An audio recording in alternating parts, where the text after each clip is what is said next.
Bonjour, c'est Laurent du site généalogiepratique.fr. Alors justement, sur ce site généalogiepratique.fr, la semaine dernière, je vous ai présenté le nouveau site des archives de l'État de Belgique, avec notamment des tests de recherche d'actes. Et parmi les actes que j'ai cherchés, il y avait un acte qui se trouvait dans la province d'Anvers, donc une province flamande.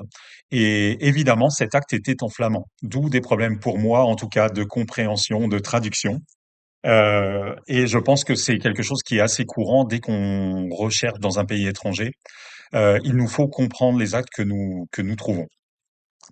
Cette semaine, j'ai cherché une solution pour traduire peut-être automatiquement les actes que nous retrouvions à l'étranger, en utilisant des outils que j'ai l'habitude d'utiliser dans mon métier. Alors, si possible, des outils gratuits. Et en fait, je pense avoir trouvé une solution qui fonctionne assez bien. Et c'est cette solution que je vais partager avec vous aujourd'hui. La solution va se dérouler en trois étapes. La première étape consiste à capturer l'image de l'acte pour obtenir une image, tout simplement. La deuxième étape consiste à extraire le texte qui se trouve sur l'image pour obtenir un texte. Et la troisième étape est la traduction du texte dans la langue désirée. Donc cette fois-ci, c'est en français. Pour cette première étape, nous allons nous rendre sur le site des archives sur lequel se trouve l'acte que vous recherchez. Vous allez trouver l'acte, afficher l'acte dans la visionneuse et ensuite vous allez appuyer sur une touche de votre clavier qui s'appelle Imprime écran, que je vous montre ici. Quand l'image est copiée, nous allons utiliser un logiciel de retouche d'image. Personnellement, j'utilise PhotoFiltre 7, un logiciel gratuit. Je vais vous mettre un lien, bien sûr.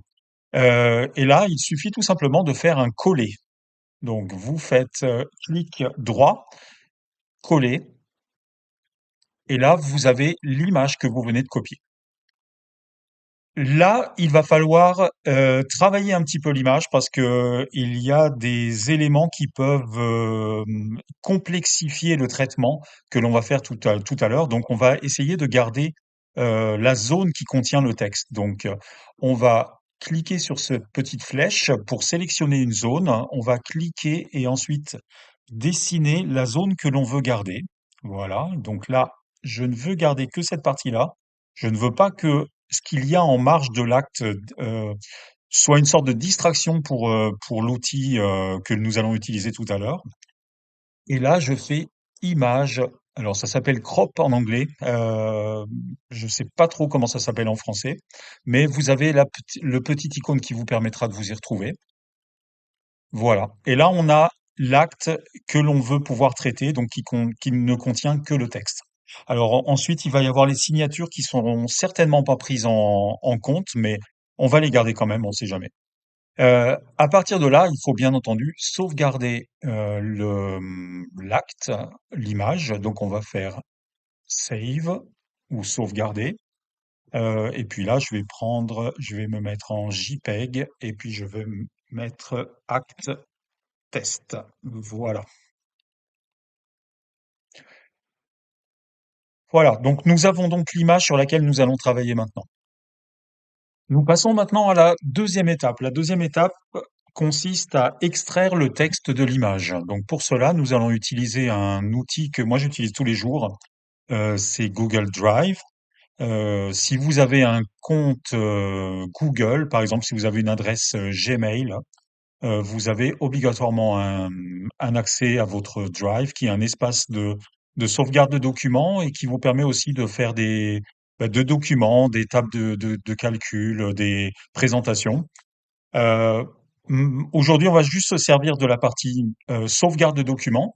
Donc, je suis dans mon Drive, j'ai fait un répertoire test. Je vais charger l'image que nous venons de créer en faisant importer un fichier et je vais aller chercher mon fichier dans l'endroit où je l'ai sauvegardé, acte test, voilà. L'acte se charge, il est maintenant accessible sur mon Drive. Donc là maintenant, c'est là qu'est l'astuce. Si vous avez une image sur Drive et que vous cliquez tout simplement deux fois, double-cliquez sur cette image, vous allez afficher l'image. Mais nous, on ne veut pas afficher l'image, on veut extraire le texte. Et pour cela, on va cliquer sur les trois petits points qui sont ici et on va faire ouvrir avec. Et on va choisir Google Docs, qui est normalement le logiciel qui permet de faire des documents.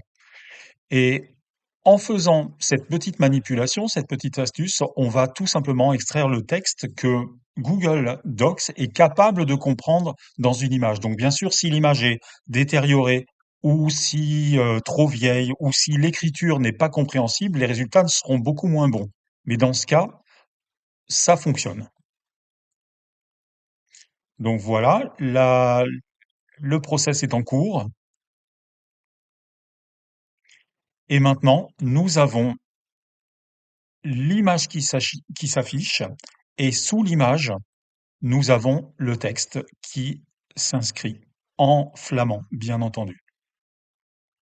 Maintenant que nous avons extrait le texte et que nous disposons du texte en flamand, nous allons utiliser un outil de traduction. Alors, il en existe beaucoup. Moi, en ce moment, je suis assez scotché par ChatGPT, qui est, qui donne de très bons résultats.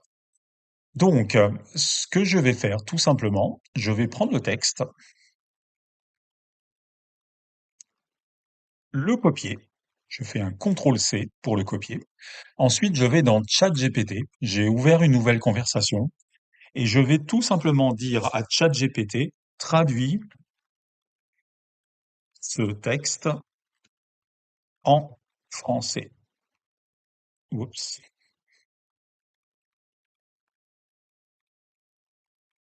Alors, je n'ai pas de CCD sur mon clavier, donc voilà, on corrige.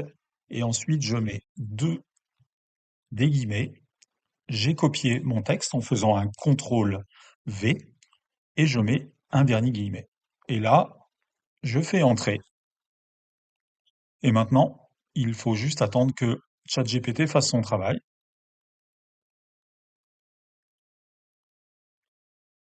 Et la traduction s'affiche petit à petit. Voilà, le travail est terminé. Voilà, donc nous venons de traduire le texte. Maintenant, on peut regarder ensemble si ça a bien fonctionné. Donc, on a bien la date, l'heure, on a la personne qui a écrit l'acte, le bourgmestre, donc. Ici, on a quelques petits soucis de compréhension de texte parce que la commune n'est pas exactement bien transcrite. Ici, on a le père de l'enfant, c'était un acte de naissance, avec un petit défaut ici, c'était un U et non pas un N, parce que je connais le nom de famille. L'âge du père, le lieu d'habitation, là c'est à vérifier, je ne sais pas si c'est bien ou pas. Ensuite, un enfant de sexe masculin, né, on a la date, on a le nom de la mère, et là on n'a aucune erreur de transcription, le lieu d'origine de la mère, et là on a bien les deux prénoms de l'enfant. Et ensuite on a les formules standards avec les témoins qui sont décrits. Donc, on peut dire que cette traduction a quand même très bien fonctionné. J'ai essayé aussi avec des actes italiens, parce que j'ai aussi une branche italienne, des actes suédois, parce que mon épouse est suédoise et donc je recherche aussi là-bas. Et ça fonctionne exactement de la même façon. Donc, je pense que vous pouvez prendre modèle sur cette façon de travailler. Bien entendu, il existe forcément d'autres outils que Google Drive pour transformer une image en texte et d'autres traducteurs que ChatGPT. À vous de trouver les outils qui vous conviennent. Euh, mais je pense que cette solution fonctionne très bien. En tout cas, moi, c'est celle que je vais adopter dès maintenant. J'espère que cette vidéo vous a été utile. N'hésitez surtout pas à poser des questions ou à donner les solutions que vous utilisez dans la partie commentaires. À bientôt.